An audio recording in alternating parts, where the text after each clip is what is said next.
Cette émission est une gracieuseté des archives personnelles de Normand Daou.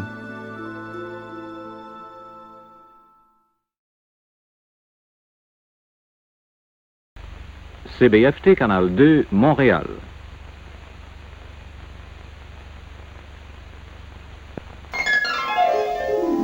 Une émission couleur de Radio-Canada.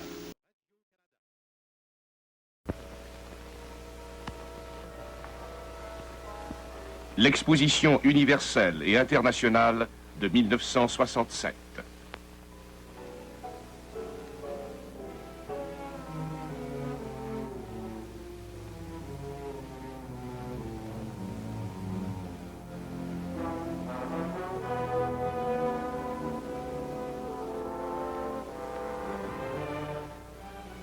Jeudi 27 avril, le Canada reçoit à Montréal, sur la terre des hommes.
Amari usque admare.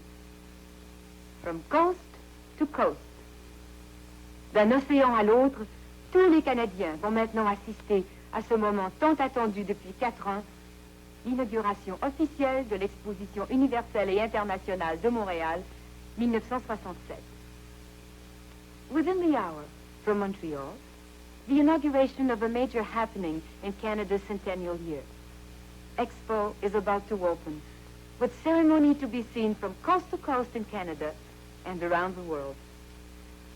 Il convenait que le pays tout entier assistât à cet événement où le Canada se fait l'hôte des nations du monde. The 1967 World Exhibition, with pavilions representing the nations of 5 continents. Today's world, on Canada's welcoming doorstep, lovely islands in the river St. Lawrence. Ce n'est pas seulement notre pays qui se réjouit de cette manifestation.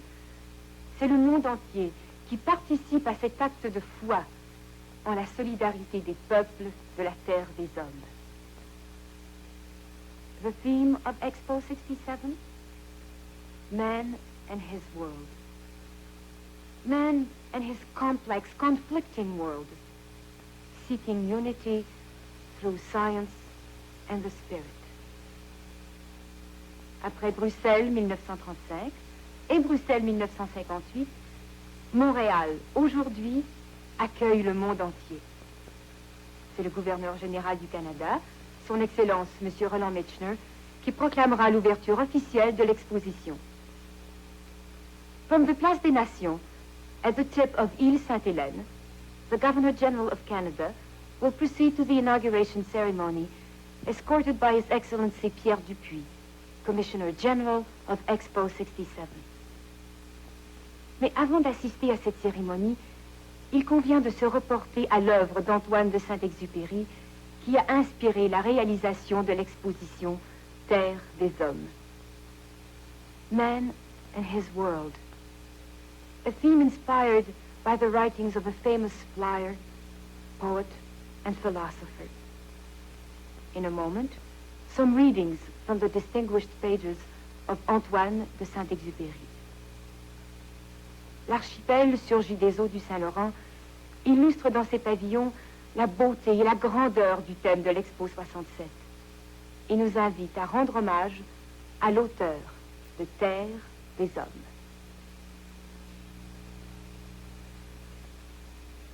Être homme, c'est précisément être responsable. C'est sentir, en posant sa pierre, que l'on contribue à bâtir le monde.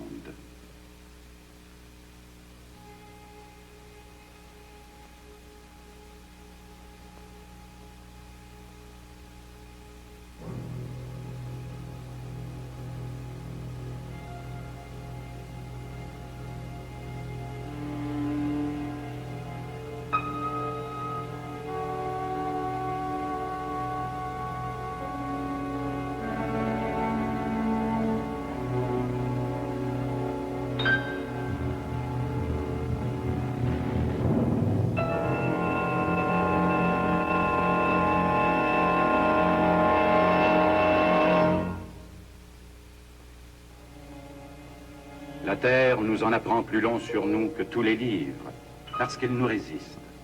L'homme se découvre quand il se mesure avec l'obstacle. Mais pour l'atteindre, il lui faut un outil. Il lui faut un rabot ou une charrue.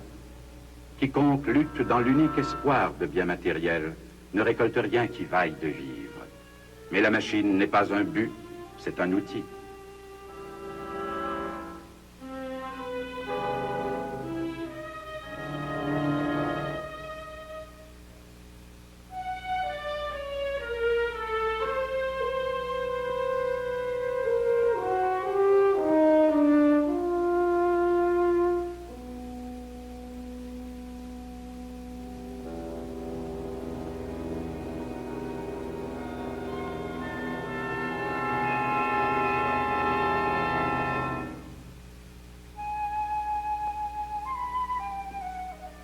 Que sont les 100 années de l'histoire de la machine en regard de 200 000 années de l'histoire de l'homme?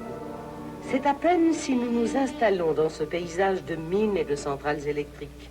C'est à peine si nous commençons d'habiter cette maison nouvelle que nous n'avons même pas achevé de bâtir. Tout a changé si vite autour de nous. Rapports humains, conditions de travail, coutumes.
Ainsi, dans l'exaltation de nos progrès, nous avons fait servir les hommes à l'établissement des voies ferrées, à l'érection des usines, au forage de puits de pétrole. Nous avions un peu oublié que nous dressions ces constructions pour servir les hommes. Notre morale fut, pendant la durée de la conquête, une morale de soldat, mais il nous faut maintenant coloniser. Il nous faut rendre vivante cette maison neuve qui n'a point encore de visage. La vérité pour l'un fut de bâtir, elle est pour l'autre d'habiter.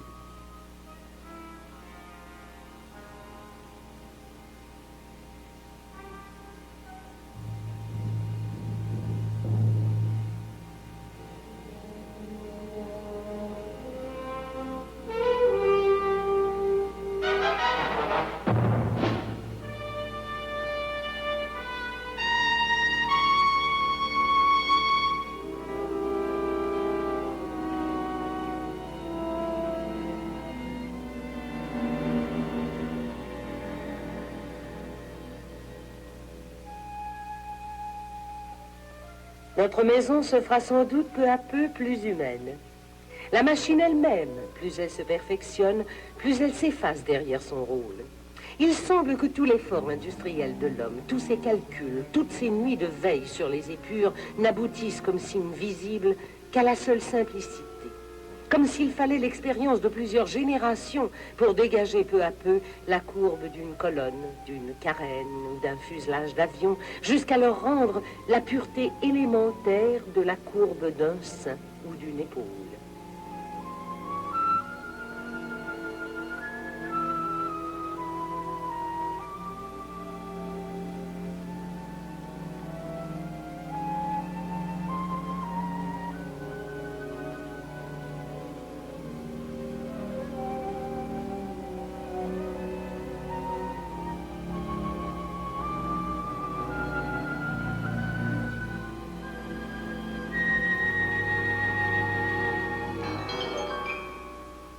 Il semble que le travail des ingénieurs, des dessinateurs, des calculateurs du bureau d'études ne soit ainsi en apparence que de polir et d'effacer, d'alléger ce raccord, d'équilibrer cette aile, jusqu'à ce qu'on ne la remarque plus, jusqu'à ce qu'il n'y ait plus une aile accrochée à un fuselage, mais une forme parfaitement épanouie, enfin dégagée de sa gangue, une sorte d'ensemble spontané, mystérieusement lié, et de la même qualité que celle du poème.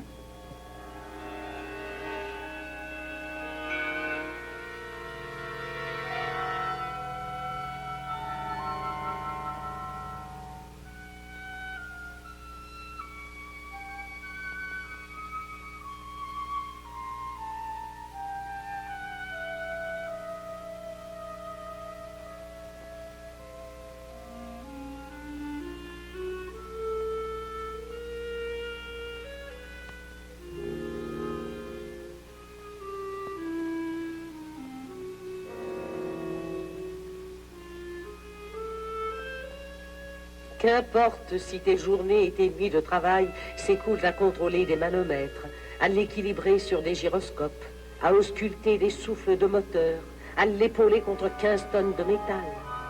Les problèmes qui se posent à toi sont en fin de compte des problèmes d'hommes. Et tu rejoins d'emblée, de plein pied, la noblesse du montagnard. Aussi bien qu'un poète, tu sais savourer l'annonce de l'aube.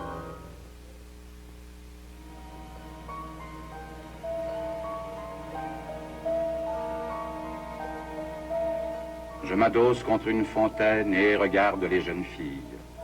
Dans un monde où la vie rejoint si bien la vie, où les fleurs dans le lit même du vent se mêlent aux fleurs, où le cygne connaît tous les signes, les hommes seuls bâtissent leur solitude. Il n'est qu'un luxe véritable, et c'est celui des relations humaines.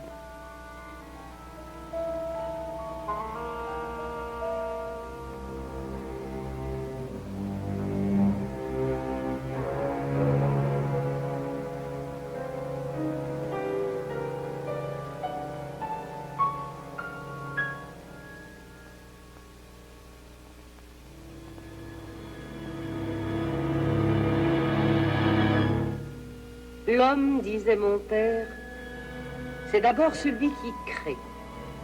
Et seuls sont frères les hommes qui collaborent. Et seuls vivent ceux qui n'ont point trouvé leur paix dans les provisions qu'ils avaient faites. créer. C'est manquer peut-être ce pas dans la danse. C'est donner de travers ce coup de ciseau dans la pierre. Peu importe le destin du geste. Cet effort t'apparaît stérile à toi, aveugle, qui te tient le nez contre. Mais recule-toi. Considère de plus loin le mouvement de ce quartier de ville. Il n'est plus là qu'une grande ferveur et qu'une poussière dorée du travail. Ce peuple penché sur l'ouvrage, bon gré, mal gré, édifie ses palais ou ses citernes ou ses grands jardins suspendus. Ces œuvres naissent comme nécessairement de l'enchantement de ses doigts. Et, je te le dis, elles naissent autant de ceux-là qui manquent leurs gestes que de ceux-là qui les réussissent, car tu ne peux partager l'homme. Et si tu sauves seul les grands sculpteurs, tu seras privé de grands sculpteurs.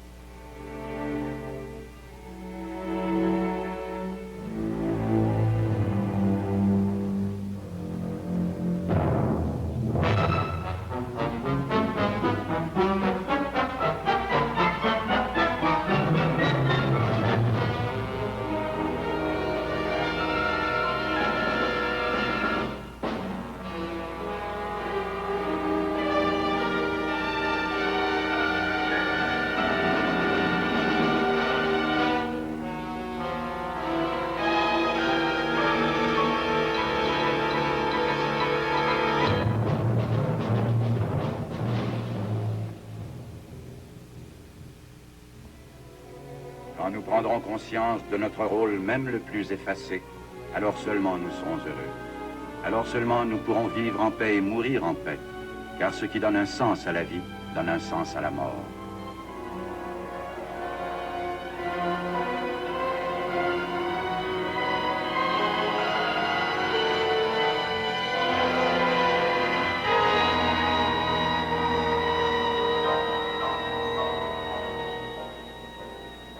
Être homme, c'est précisément être responsable. C'est connaître la honte en face d'une misère qui ne semblait pas dépendre de soi. C'est être fier d'une victoire que les camarades ont remportée. C'est sentir, en posant sa pierre, que l'on contribue à bâtir le monde.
Les îles de l'exposition constituent une réalisation humaine qui témoigne du génie original des Canadiens, de leur sens de l'unité dans la diversité.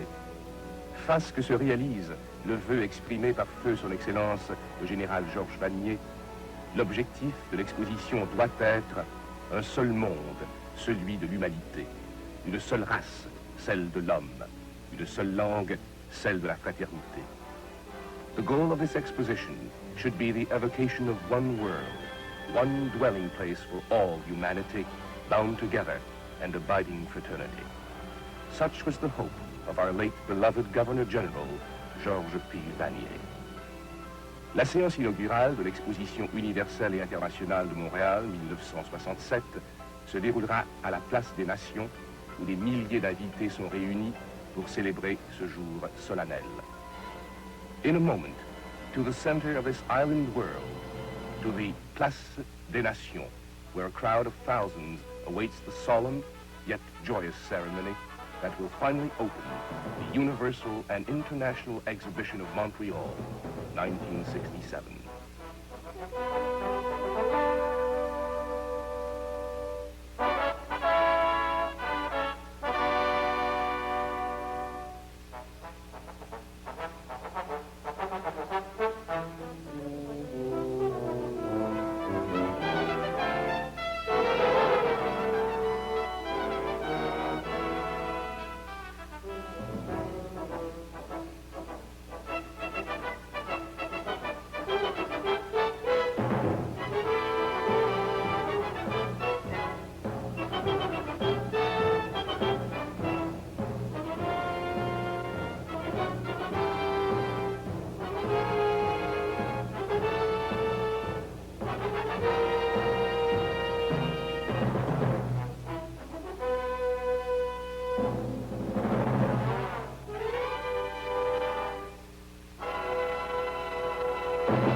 Montréal.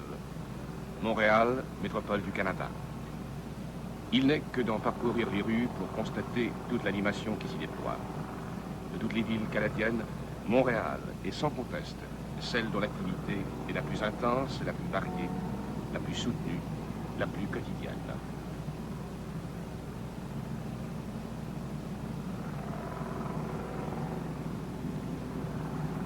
Voici la terre des hommes, la cité du Havre, le pont de la Concorde qui mène à l'île Sainte-Hélène, puis à l'île Notre-Dame. Les pavillons du thème, l'homme et l'univers. Le dôme géodésique du pavillon des États-Unis d'Amérique.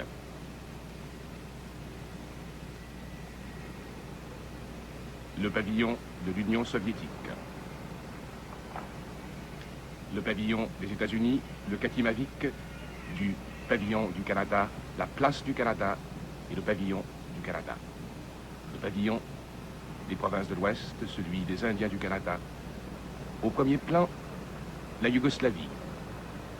Nous nous dirigeons maintenant vers le pont de la Concorde, en passant par la place des Nations et le pont Jacques-Cartier qui se profile à l'horizon. Voici, dans la ronde, une réplique de la Grande Hermine, le téléphérique, Montréal, à l'horizon, la spirale, les manèges, la grande roue, le gyrotron.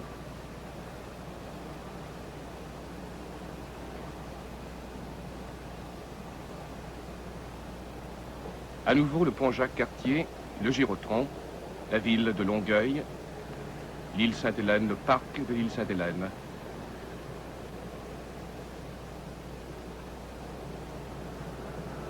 À nouveau, le pavillon des États-Unis, celui de l'URSS, le pavillon de la Grande-Bretagne,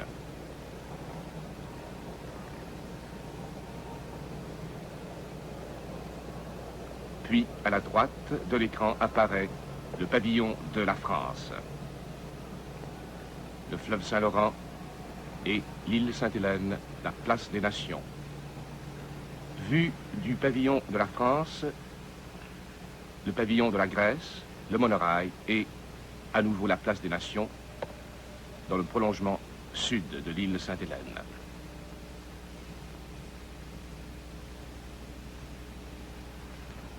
Nous sommes à la place des Nations où les invités d'honneur arrivent, les premiers ministres des provinces du Canada, les commissaires des territoires du Nord-Ouest et du Yukon ont déjà pris place sur l'estrade d'honneur. C'est le gouverneur général du Canada, le très honorable Roland Michener,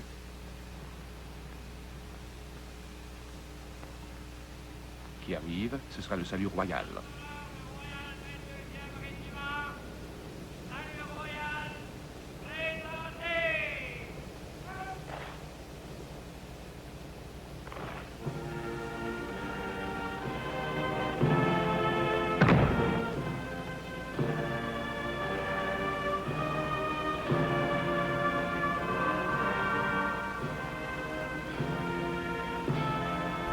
Vous regardez des souvenirs télé de Normand Daou.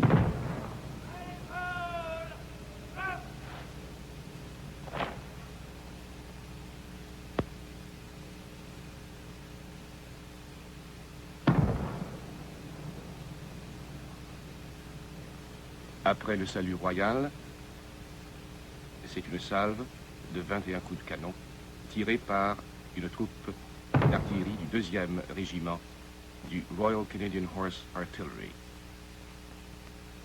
Le commandant de la garde, le major Robert Tremblay, a demandé au gouverneur général de faire la revue de la garde.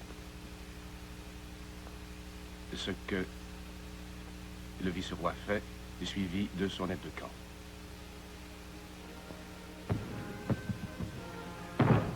La garde d'honneur est composée de 100 soldats du 3e bataillon du Royal 22e Régiment.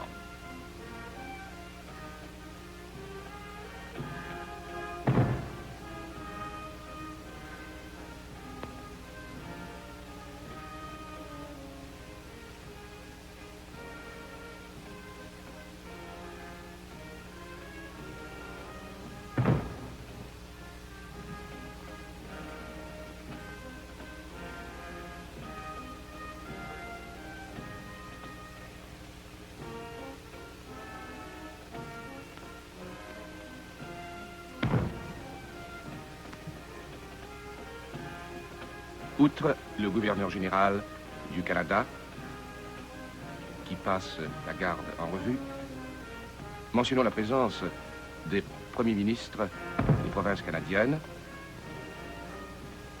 celle de son Excellence Jan Albert Goris, commissaire du pavillon belge et également président du Collège des commissaires généraux de l'exposition universelle, son Éminence le cardinal Paul-Émile Léger, le très révérend Kenneth McGuire et les anciens ministres tuteurs de l'exposition universelle, l'honorable Mitchell Sharp et Madame Sharp et l'honorable Gérard D. Lévesque et Madame Lévesque. Il va sans dire que le maire de Montréal, M. Jean Drapeau, est présent. M. Johnson, Premier ministre de la province de Québec, le très honorable Lester B. Pearson, tous ces hauts dignitaires prononceront un discours, tout comme le commissaire général de l'Expo 67, son Excellence Pierre Dupuis. Le gouverneur général félicite le directeur des Black Watch, des Royal Highlanders of Canada, qui ont fait les frais de la musique au cours de leur vue. Et il se dirige, toujours accompagné du commandant du 3e bataillon, le major Tremblay, vers l'estrade d'honneur.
La garde d'honneur se retire maintenant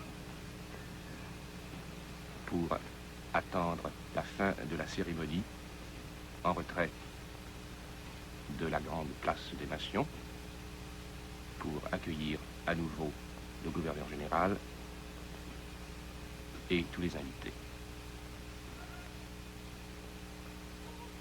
3000 invités de marque sont présents aujourd'hui à la place des Nations pour assister à cette séance inaugurale de l'exposition universelle et internationale.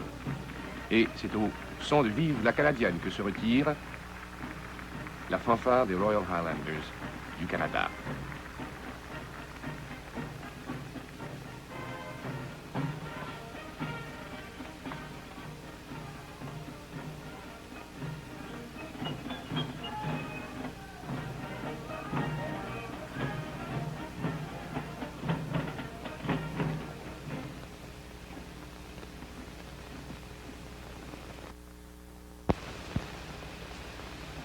Ladies and gentlemen, we will now have the honor of hearing the Commissioner General of the Universal and International exhibition of 1967, the ambassador Pierre Dupuis. Et maintenant, le commissaire général de l'exposition universelle et internationale de 1967, l'ambassadeur Pierre Dupuis.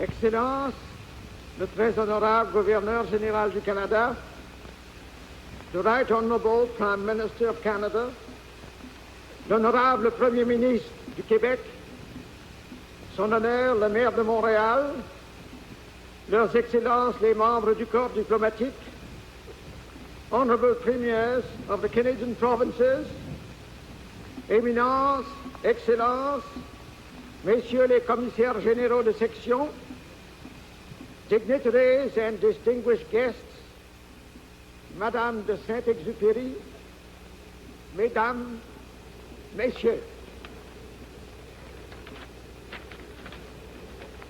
Le genre humain est rassemblé pour prendre conscience de son destin.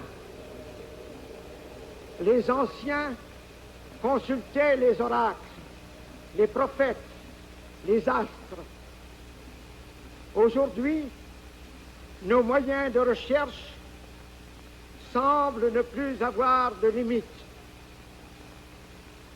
Le fait qui domine notre époque est qu'il y a plus de savants parmi nos contemporains qu'il n'y en eut dans toute l'histoire de l'humanité. La science, par les techniques qu'elle découvre et met au point, est au cœur de tous les problèmes de notre temps, individuels et collectifs. Nous aurions pu lui consacrer la totalité de cette exposition, mais ce qu'elle eut gagné en pénétration sur des points déterminés, connus des seuls initiés, elle l'eut perdu en portée humaine. Car la science n'est pas un jeu de l'esprit. Elle existe par rapport à l'homme, à tous les hommes. Qu'apporte-t-elle à leur bonheur? L'abolition de la distance par la vitesse, l'ubiquité planétaire de l'information et de la pensée grâce aux télécommunications, un prolongement et une multiplication de la vie parfois hallucinante, de nouvelles forces énergétiques qui allègent l'effort de production, la conquête de l'espace. Tout ce progrès, hier invraisemblable, conduit à une solidarité, à une interdépendance croissante entre les hommes d'aujourd'hui. Qu'il le sache ou non, que cela lui plaise ou non, l'homme est emporté dans une vaste mutation qui transforme sous ses yeux les continents et les peuples. Nous avons essayé de le rassurer, de lui faire comprendre son rôle, si humble soit-il, en lui montrant que ce qui divise ses semblables est moins important que ce qui les unit. Voilà le message de l'exposition. Un acte de foi dans le génie créateur de l'homme, mais aussi dans la compréhension du plus grand nombre.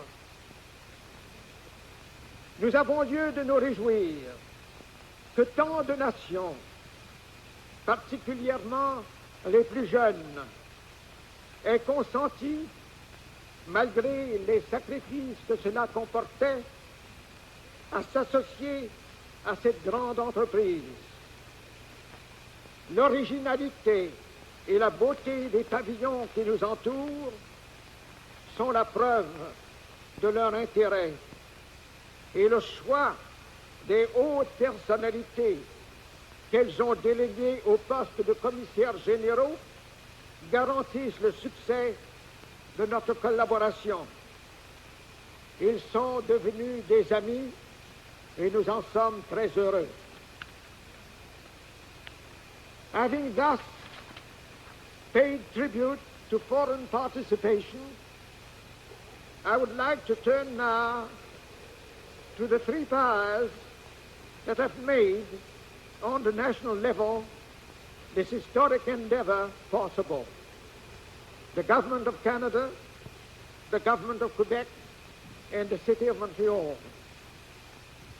Their constant understanding and support have been a source of strength that permitted the Canadian Corporation to complete its mission effectively and on time. This is a good omen for the future. Naturally, our work had to be controlled and approved step by step by the prominent members of our Executive Committee and Board of Directors. A remarkable group of distinguished Canadians from all walks of life. We owe them lasting gratitude for their inspiration, wisdom, experience, and patience. This is also true of the cabinet ministers who acted as liaison between their respective governments and the corporation. May I be permitted to add a few words of special gratitude to our staff from all parts of Canada. Artists, technicians, consultants, employees, for their daily and full-hearted cooperation. And to the thousands of workers who work like beavers day and night under all kinds of weather conditions to do the job with competence and within the time limit. All of them, individually and collectively, and this includes their leaders, contractors and engineers, could not be too highly praised. We are proud of them, and so should the country. Our labor relations were excellent, thanks to agreements that were respected on both sides to our common advantage. This also should be outlined. The Canadian and provincial governments should be congratulated on their exceptionally good participation. That shows their respective character, vitality, and prospects for the future. Finally, there is a long list of private participants and sponsors, large business associations and concerns who figure remarkably well in this world gathering. Their names appear on our roll of honor. Il y a quelques semaines, à peine, j'avais l'honneur d'être reçu en audience par son Excellence le Général Vanier pour préparer la cérémonie à laquelle nous participons en ce moment. C'était mon ancien chef des jours difficiles de la guerre et nous étions des amis. Il y a quelques jours à peine, son successeur, le très honorable Roland Mechner me faisait aussi l'honneur de me recevoir pour le même motif. Il n'y eut rien à changer au programme. C'était la même atmosphère, simple et intelligente, le même dévouement à la cause du pays, la même grâce souriante. Nous étions aussi des amis de vieille date. C'est dans la continuité que se forment les grandes nations.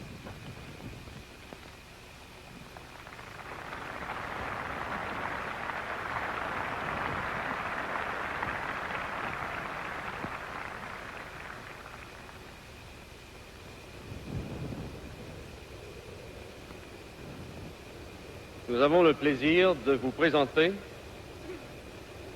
son honneur, le maire de Montréal, M. Jean Drapeau.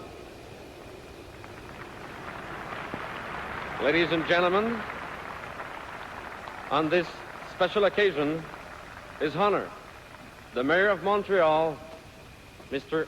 Jean Drapeau.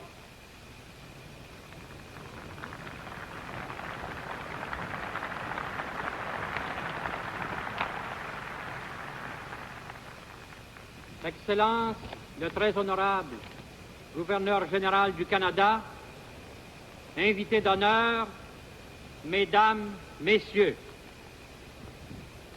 ce pourrait n'être qu'une formalité, et pourtant, je m'adresse à vous sachant bien que je remplis en ce moment un mandat bien précis.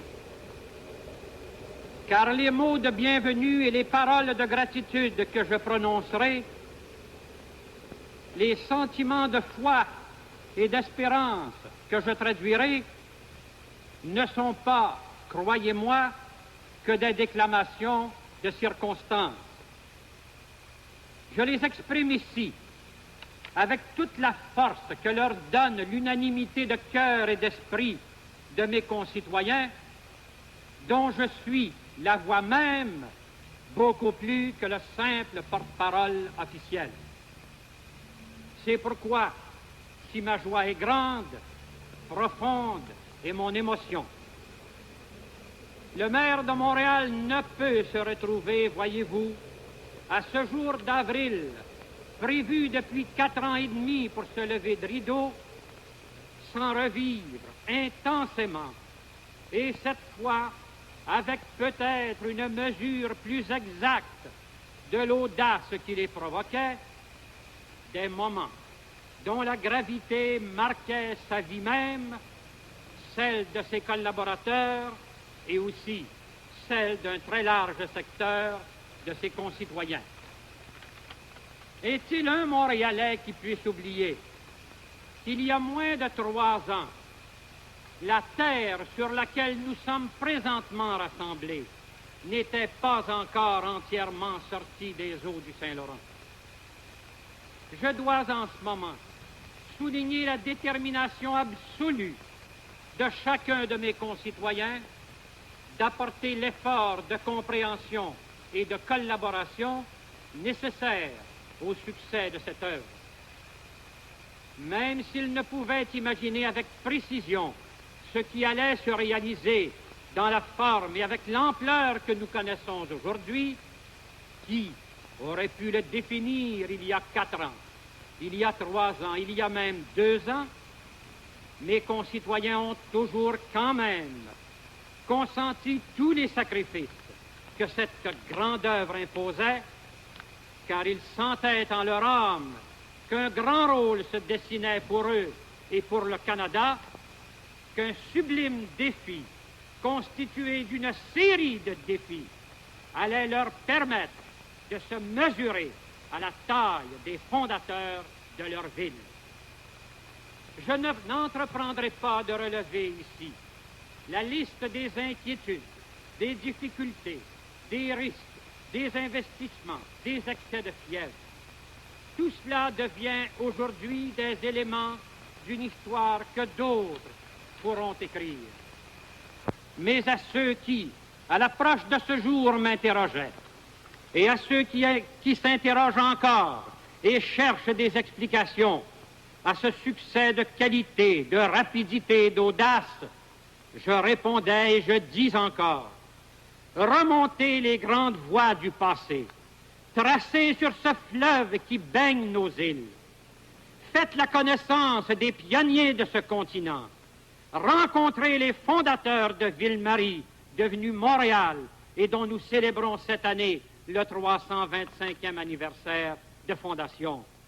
Vous apprendrez alors que nous n'avons pas inventé le mot défi, nous l'avons trouvé, gravé par nos ancêtres dans l'écorce de chacun des arbres qui couvraient cette région et le Canada tout entier. And so, true to its great North American destiny, the city of Montreal, second largest French-speaking city in the world and a warmly cosmopolitan metropolis, heartily agreed 5 years ago to take up the challenge and build this gigantic meeting place of nations and people. Being an important link between the old and the new world, Montreal owed it to itself to bring together the nations of all the continents in a place where there could be an exchange of ideas, a meeting of minds, mutual understanding, love, and peace.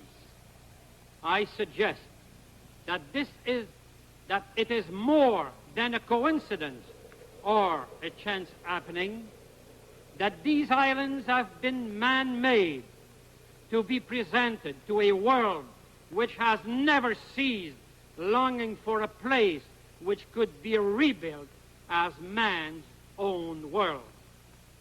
It is in this spirit that I must now, on behalf of all my fellow citizens, thank all those who have accepted to share with us the burden of the day.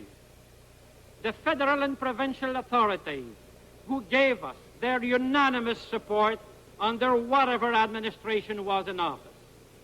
The President and the directors of the International Bureau of Exhibitions, as well as all members of the Bureau.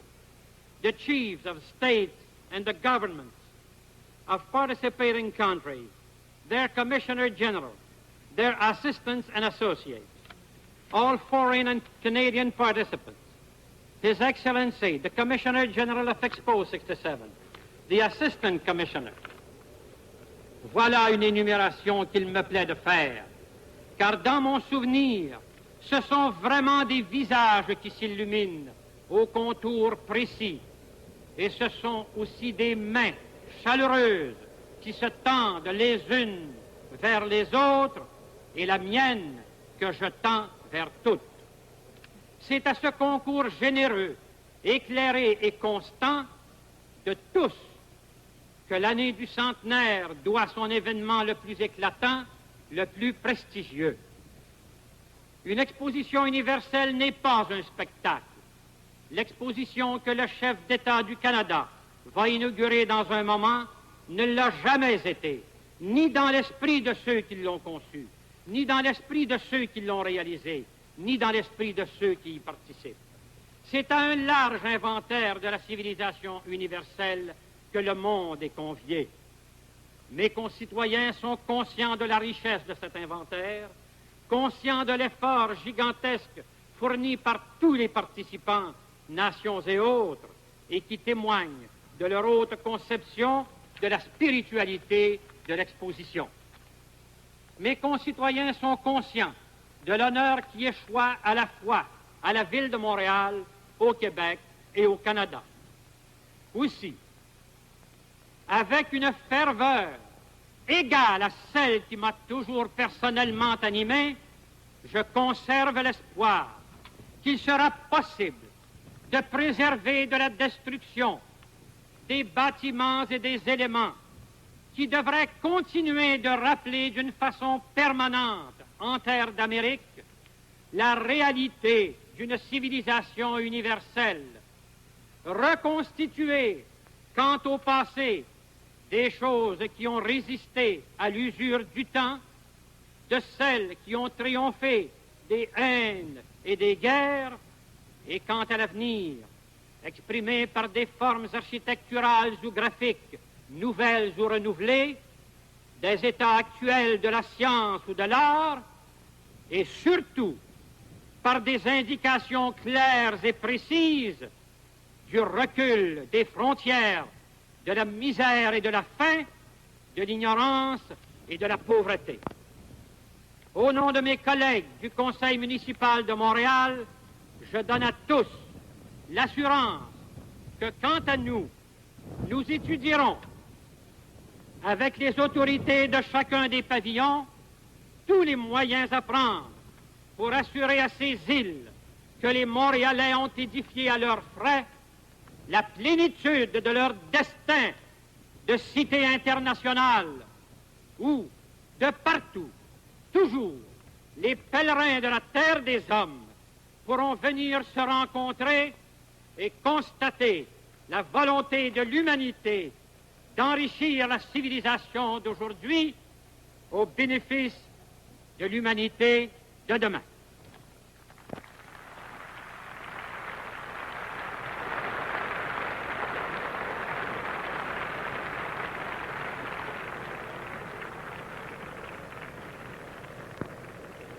Du bureau du collège des commissaires généraux de section, nous avons l'honneur de vous présenter le président, son Excellence Jan Albert Goris. We now take pleasure of introducing the President of the College of Commissioners General of Section, His Excellency Jan Albert Goris.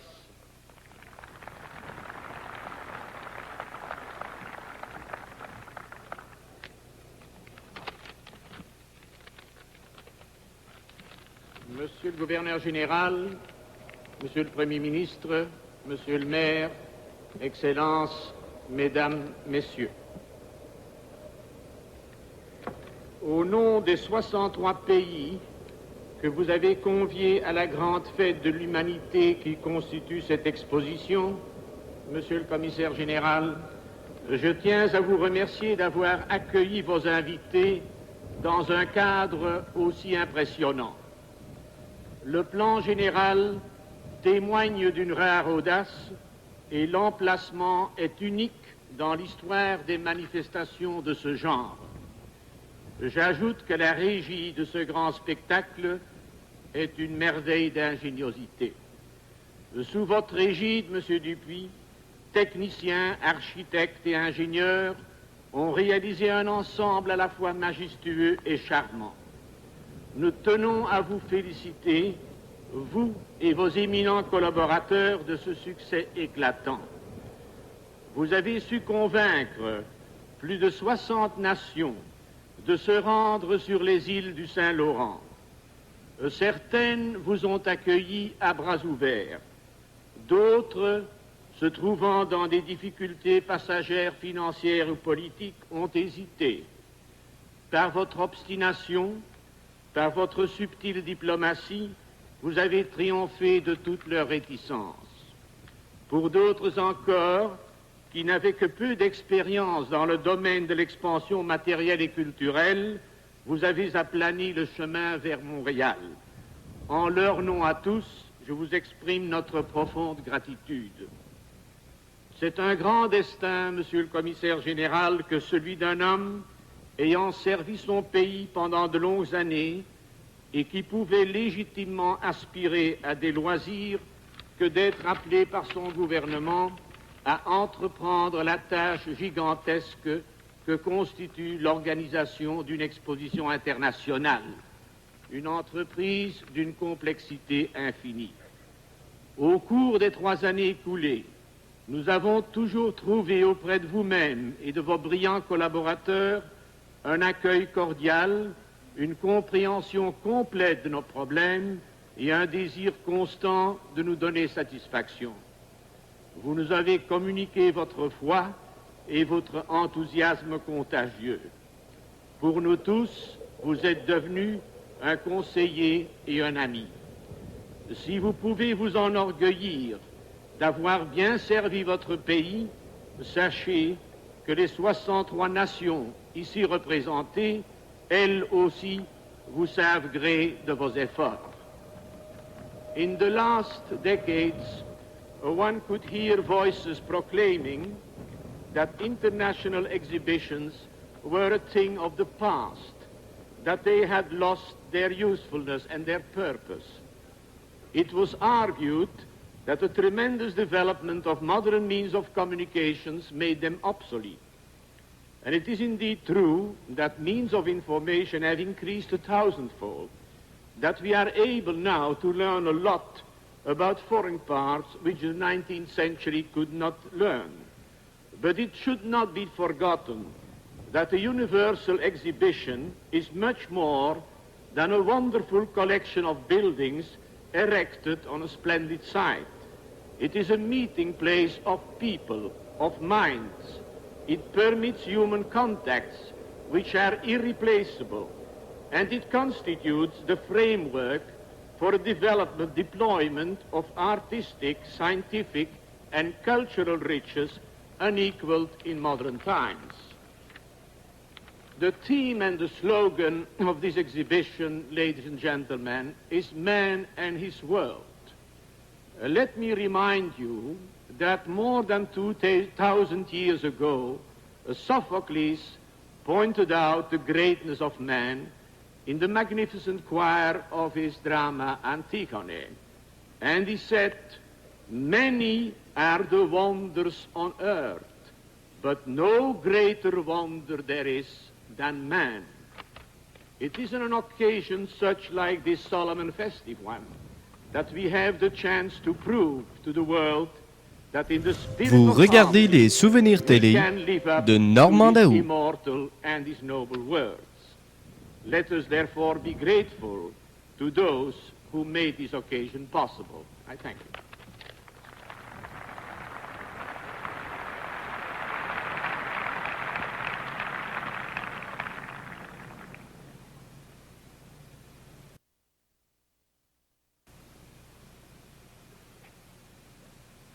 On behalf of the province of Quebec, the Prime Minister, the Honorable Daniel Johnson, au nom de la province de Québec, l'Honorable Daniel Johnson, Premier ministre, nous apporte son message.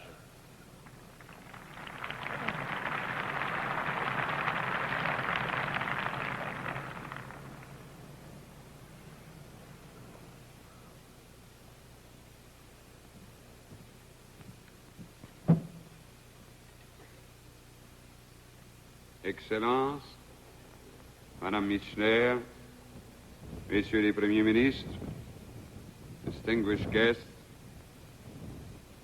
l'exposition universelle que nous inaugurons aujourd'hui est un monument grandiose dédié à la cause de la paix et de la fraternité humaine. Toutes ces merveilles qui ont surgi, Monsieur le maire, avec une si exubérante profusion sur des îles inventées ou agrandies pour la circonstance, témoignent d'un effort immense, un effort collectif à nul autre comparable.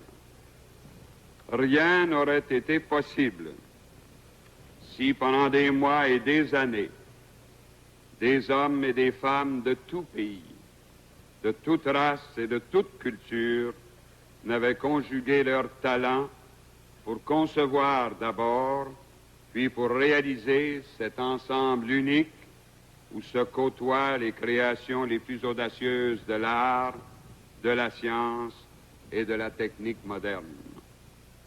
Rien n'aurait été possible non plus sans une féconde coopération des divers gouvernements de notre pays, des entreprises de toute nature et des citoyens eux-mêmes.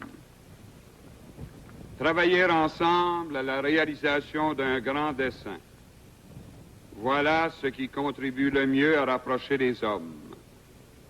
Et je suis convaincu que le capital de compréhension et d'harmonie accumulé à l'occasion de cette fascinante réussite restera parmi les biens les plus indestructibles que nous aura légué l'Expo 67. Le Québec tient pour un singulier honneur que son sol, ses eaux, ses grands espaces aient été choisis pour être le cadre d'un pareil événement. Il entend se montrer digne de cet honneur et l'on peut être assuré qu'il ne décevra pas ceux qui ont eu foi en lui.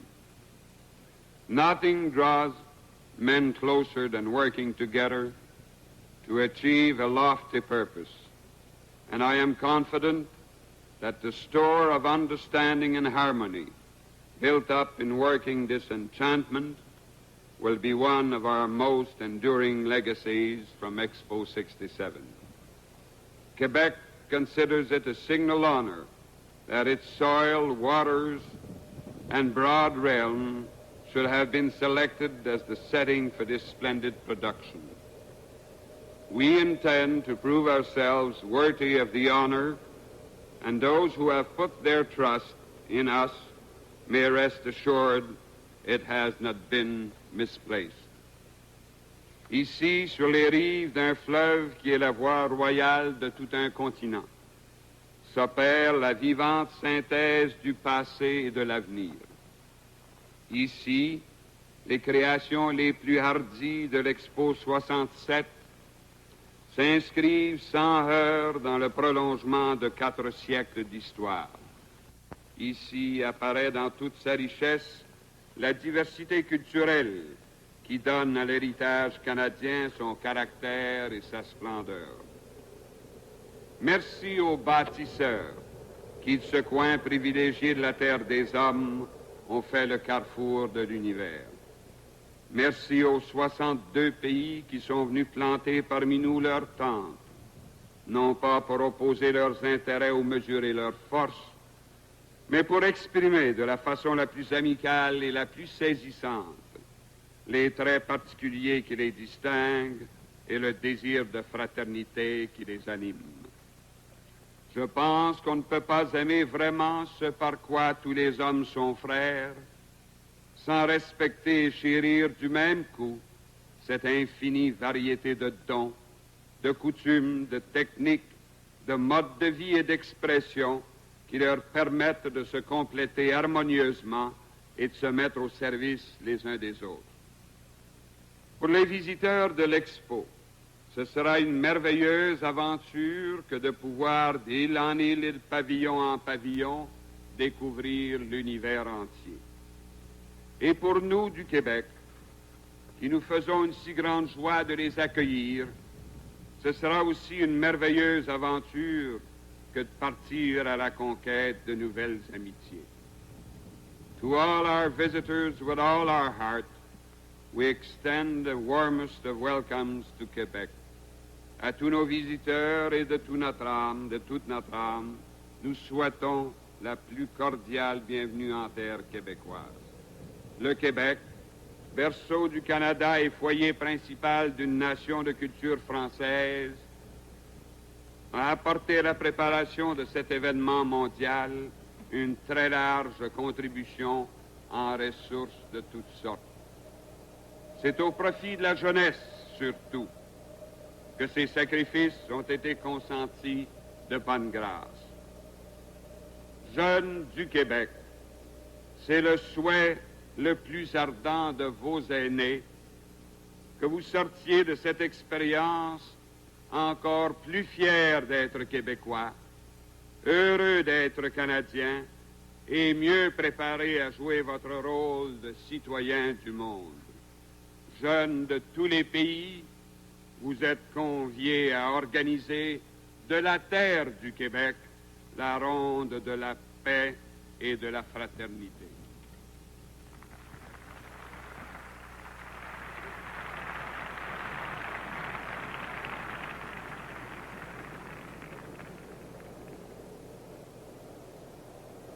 Mesdames et messieurs, c'est avec fierté qu'aujourd'hui, le Canada reçoit le monde.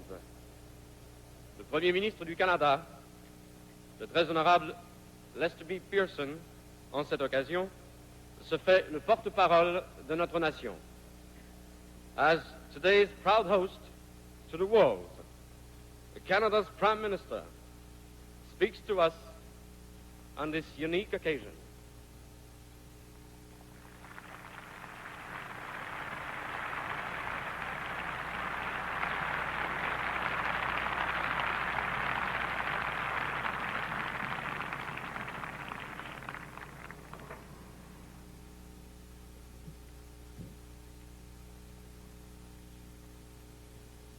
Your Excellency, the Governor General, Mr. Commissioner General, and all the Expo workers, distinguished guests, ladies and gentlemen. The sky is blue, sun is shining.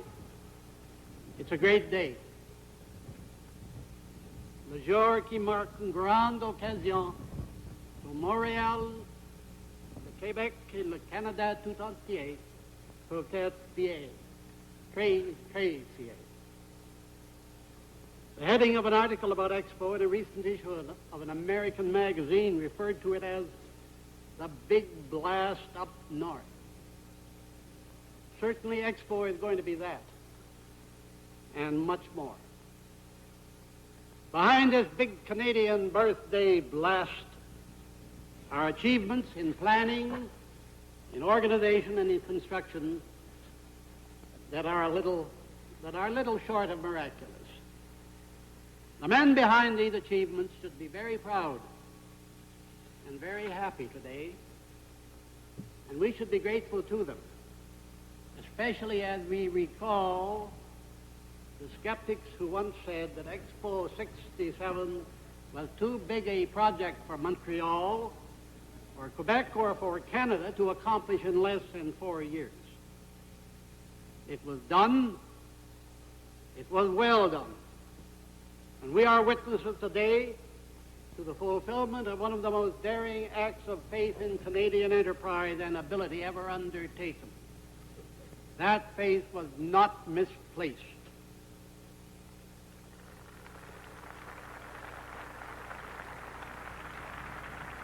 And faith in our country need never be misplaced.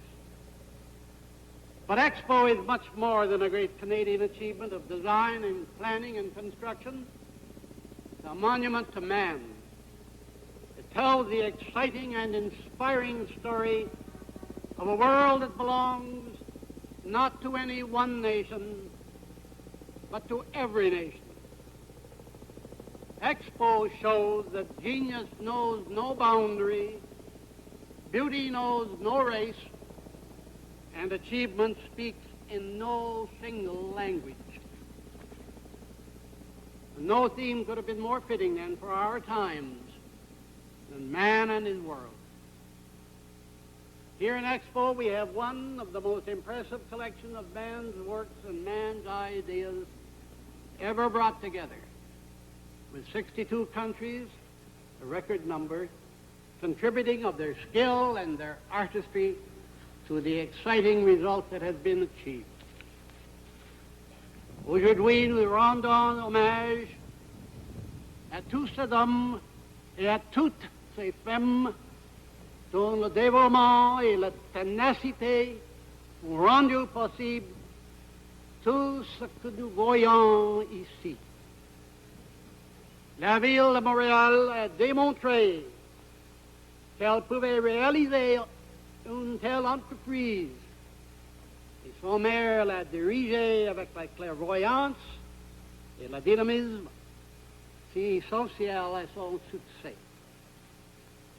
The people of Quebec and the people of Canada as a whole also gave the full cooperation through the 3 levels of government that was required if the work was to succeed.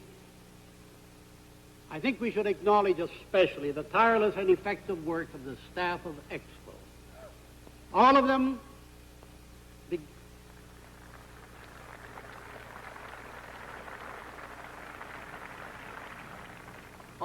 beginning with the Commissioner General, I would like to thank very, very sincerely. L'Expo est également une véritable œuvre sur le plan international qui a demandé des efforts constants de la part d'un grand nombre de personnes de bien des pays. The scope and the nature of international support for the Expo theme is a wonderfully encouraging display of man's faith in himself and in his world, in his capacity to improve and to go forward, in his power to cope with the challenges of his new world. In all the wonders of our planet, which we now have on display at Expo, we can see in inspiring actuality how much every nation has to gain from cooperation and how much to lose in conflict. It is our hope that the lasting impact of Expo will be in the proof, it is before our eyes today, that the genius of man is universal. If that hope is fulfilled, then Canada's sponsorship of this display of global fraternity, of aspiration and achievement within the great diversity of nations may become an important contribution to this troubled but exciting age. Our own country's existence has always depended on achieving a unity of national purpose within the diversity of our linguistic, cultural, and social backgrounds. In the same way, and on a broader front, Expo 67 offers perhaps as striking evidence as was ever assembled in one place that the future well-being of the whole world community, the whole world community of man, depends on achieving unity of progress and of peace within the vast diversity of national policies and national goals.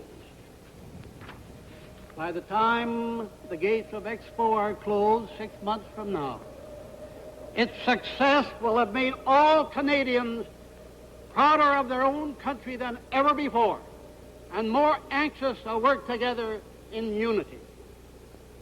It will also, I believe, have made them more conscious of the interdependence and the brotherhood under God of all men and all nations. Et maintenant, j'ai l'honneur de vous présenter le très honorable Roland Michener, le gouverneur général du Canada. I now have the very great honor to present to you the Right Honorable Roland Michener, our Governor General.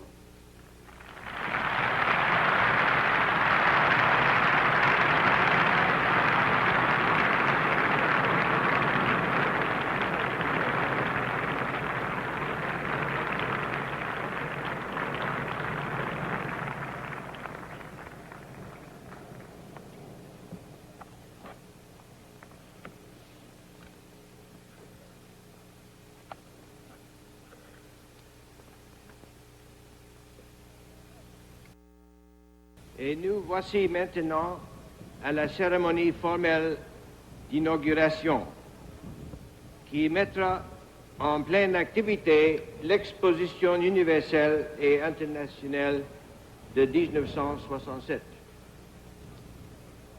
Nous venons d'entendre parler les chefs des 3 niveaux de gouvernement chargés dans leurs sphères respectives du bien-être de la population de cette grande métropole que l'on a choisie comme emplacement de l'Expo, de cette grande province de Québec et du Canada tout entier. Ces 3 gouvernements, chacun à sa mesure, ont assumé le coût considérable de cette entreprise de grande envergure. The Prime Minister of Canada, whom I thank for his very cordial introduction, the Prime Minister of Quebec, the Mayor of Montreal, as well as the Commissioner General and Monsieur Gorrie, in their brief addresses, have so eloquently described the purposes of this great exhibition and its significance, both at home and abroad, in the celebration of the centennial of the Canadian Confederation, that it would be what the Scottish Presbyterians call a work of supererogation to attempt to cover the same ground. I simply add that in this centennial year, we are giving expression to our jubilation and thanksgiving for the achievements of the past and the resulting prosperity and happiness of the Canadian people, as well as for the substantial stature which Canada has attained among the nations of the world. People abroad, in Commonwealth and foreign countries, would have taken note of our 100th anniversary and would have rejoiced with us in any event. But I can think of nothing which could have had the same effect as this great exhibition in fixing the attention of the whole world on our celebrations and in bringing to our shores people from so many lands and the leaders and heads of state of so many countries. We can justly claim, without overstepping the bounds of modesty, that Expo 67 has never been surpassed, if ever equaled, in terms of international participation and cooperation, in terms of architectural innovation and adventure, in scope and variety of program, in commercial attraction to those interested in trade and business, in cultural exposition, and most important of all, in cooperation among widely diverse contributors, both national and international. Il est trouvé même au Canada des sceptiques convaincus que des Canadiens n'étaient pas en mesure de mener à bon fin un projet de cette taille, de cette audace. Expo 67 démontrera de façon incontestable qu'ils avaient tort. Elle prouvera que nous possédons les qualités d'organisation, d'imagination, de persistance et l'esprit d'entente nécessaire pour nous permettant de réaliser ce qui, selon toute apparence, est irréalisable. Expo promet de témoigner au monde que nous sommes dignes de son approbation, dignes de notre héritage. Tous, nous avons une dette infinie de gratitude envers ces équipes d'hommes et de femmes du Canada et des peuples participants qui ont apporté leurs efforts inlassables et dévoués à l'Expo 67 pour cette magnifique manifestation dont nous sommes témoins aujourd'hui. Nous sommes redevables à leur volonté ferme et à leur labeur incessant. In thanking those who have created what we see around us, we should ask God to bless their handiwork and to grant that all who come to see and enjoy will be inspired with the sense of the brotherhood of man.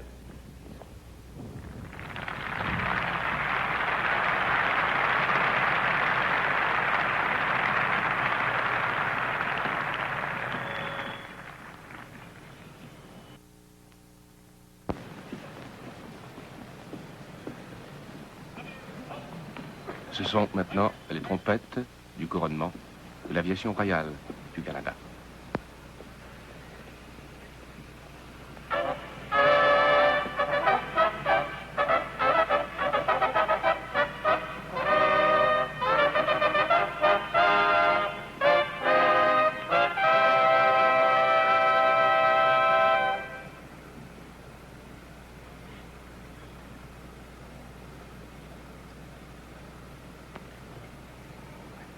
Le porte-flambeau, accompagné de 12 cadets représentant les provinces et les territoires du Canada, se dirige vers la tribune d'honneur.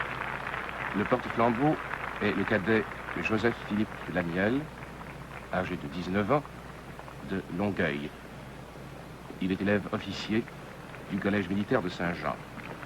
Il tient la torche qui symbolisa en avril 1965, 2 ans exactement avant l'ouverture de l'exposition L'Esprit de l'Expo 67. Cette flamme, allumée le 27 avril 1965, au pied de la Tour de la Paix, au Parlement d'Ottawa, par M. Mitchell Sharp, ministre tuteur de l'exposition, à l'époque, cette torche avait été apportée à Montréal dans un marathon au cours de la nuit par des cadets des collèges militaires de Saint-Jean et de Kingston.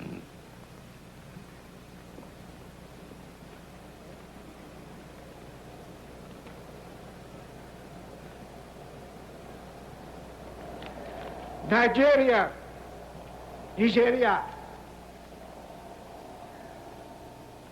République rwandaise, Rwanda.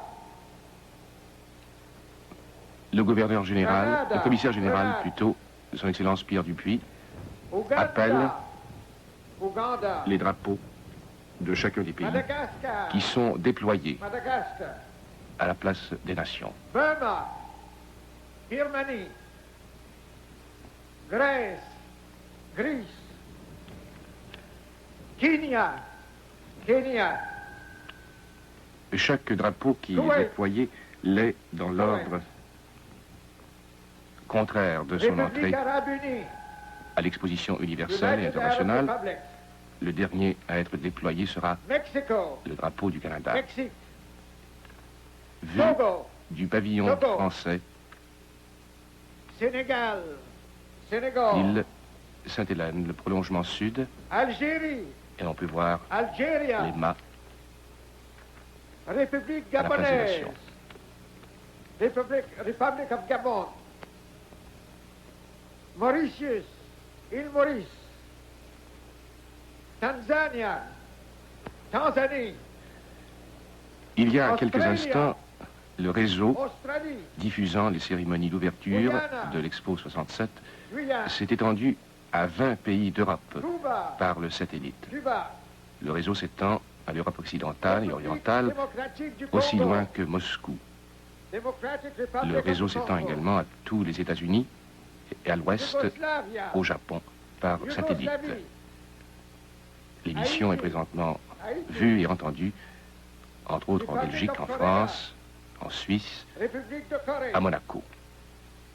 Dahomey, Incidemment, Dahomey, ce soir était le soir du Canada en Suède, Éthiopie, puisque la télévision suédoise a choisi India, 2 heures Inde. d'émission de télévision venant des productions françaises et anglaises de Radio-Canada. Union of Socialist Soviétic Republics, Union des républiques socialistes républiques soviétiques, Thaïlande, Thaïlande, Barbados, Barbade, Cameroun, Cameroun, Côte d'Ivoire, Ivory Coast, Niger, Niger, Trinidad and Tobago, Trinidad et Tobago, Ghana, Ghana, Suisse, Switzerland,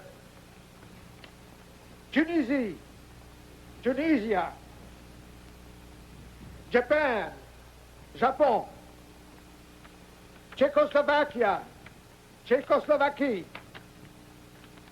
Iceland, Islande, Norway, Norvège, Italie, Italy, Monaco, Monaco, Jamaica, Jamaïque, Republic of China, République de Chine, Ceylon, Ceylon, United States of America, États-Unis d'Amérique, Denmark, Danemark, Finland, Finlande, Sweden, Suède, Iran, Iran, Israël, Israël, Venezuela, Venezuela, Federal Republic of Germany, République fédérale d'Allemagne, Austria, Autriche, Netherlands, Pays-Bas, Maroc, Au Morocco, pied de chaque mât, les hôtesses des pavillons nationaux déploient le drapeau de leur pays respectif au fur et à mesure que le commissaire général l'appelle. Canada! Canada!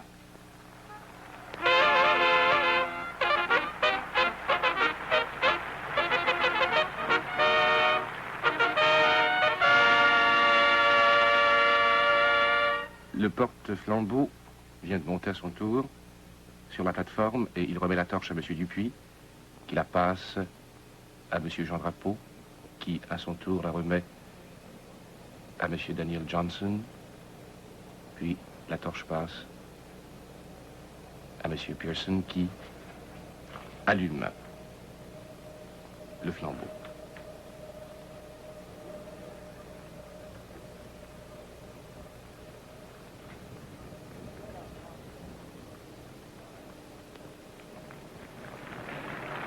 Et voilà la flamme qui brûlera pendant toute la durée de l'exposition universelle et internationale. J'ai l'honneur, en nom de tout Canadien, d'inaugurer officiellement l'exposition universelle et internationale de 1967. I have the honor, in the name of all Canadians, to inaugurate officially the 1967 Universal and International Exhibition. Mesdames, Messieurs, God Save the Queen et au Canada.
L'Expo 67 est ouverte.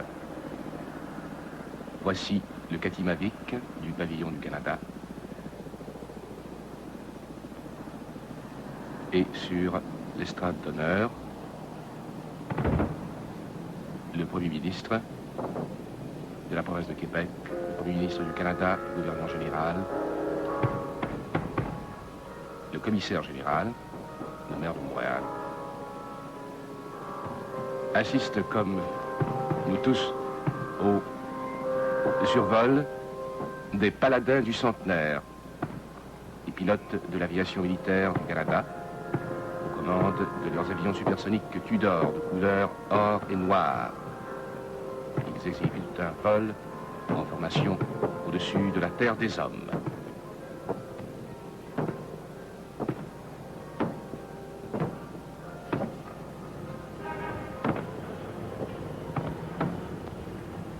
Au même moment, l'eau jaillit de toutes les fontaines de l'Expo.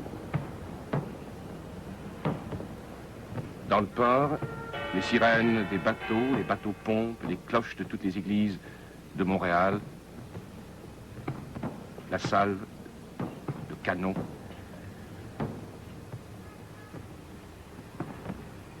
Dans le port, 4 destroyers porte-hélicoptères de la marine royale canadienne. Voici à nouveau les paladins du centenaire. Et sur vol, les îles de l'Expo 67, la terre des hommes.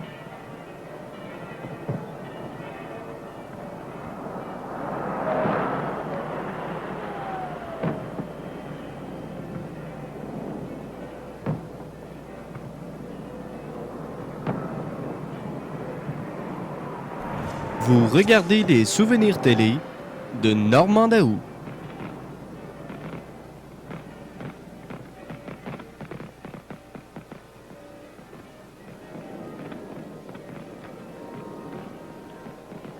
Vue du pavillon français, l'île Sainte-Hélène, la place des Nations, les drapeaux des 62 nations qui flottent au vent. L'eau qui jaillit des bateaux-pompes dans le port de Montréal.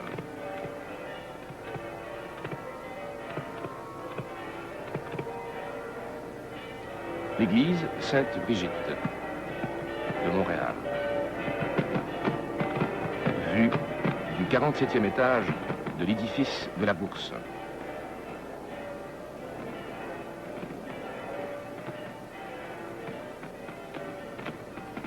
À son tour, la fontaine de la place des Nations. Le commissaire général, M. Dupuis, l'admire. C'est certainement pour lui le couronnement de plusieurs années de labeur.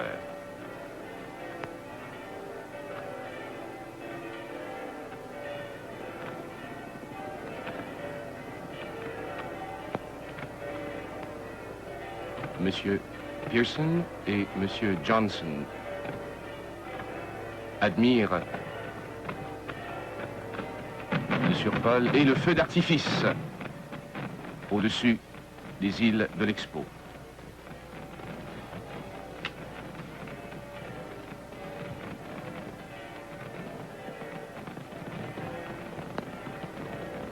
Et pendant ce merveilleux spectacle, l'orchestre joue le thème de l'Expo, un jour, un jour. Et c'est dans l'allégresse et l'enthousiasme que s'achève cette séance inaugurale de l'exposition universelle et internationale de Montréal. Ce rendez-vous des peuples vient de s'ouvrir sous le signe de la paix entre les nations, par des paroles de bonne entente et d'espoir.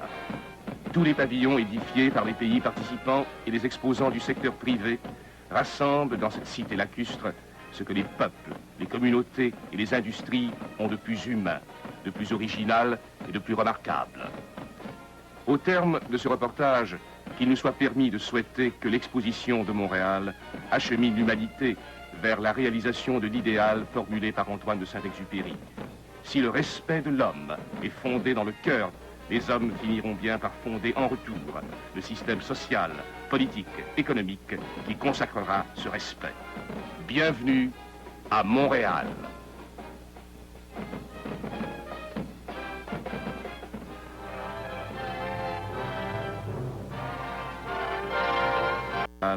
Achemine l'humanité vers la plus remarquable. Tous les pavillons édifiés par les pays participants et les exposants du secteur privé rassemblent dans cette cité lacustre ce que les peuples, les communautés et les industries ont de plus humain, de plus original et de plus remarquable. Au terme de ce reportage, qu'il nous soit permis de souhaiter que l'exposition de Montréal achemine l'humanité vers la réalisation de l'idéal formulé par Antoine de Saint-Exupéry.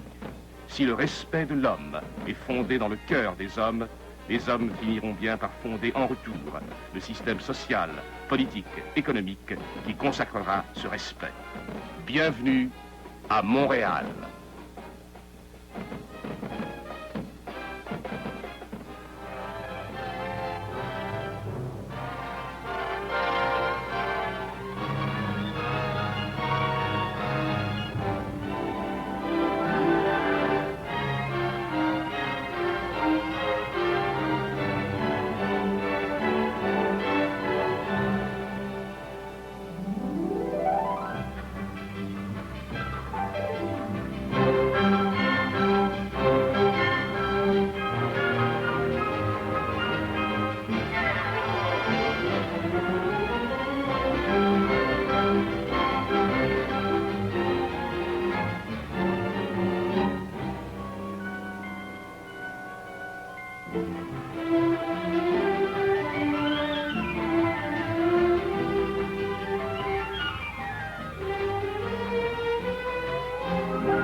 Ici Radio-Canada.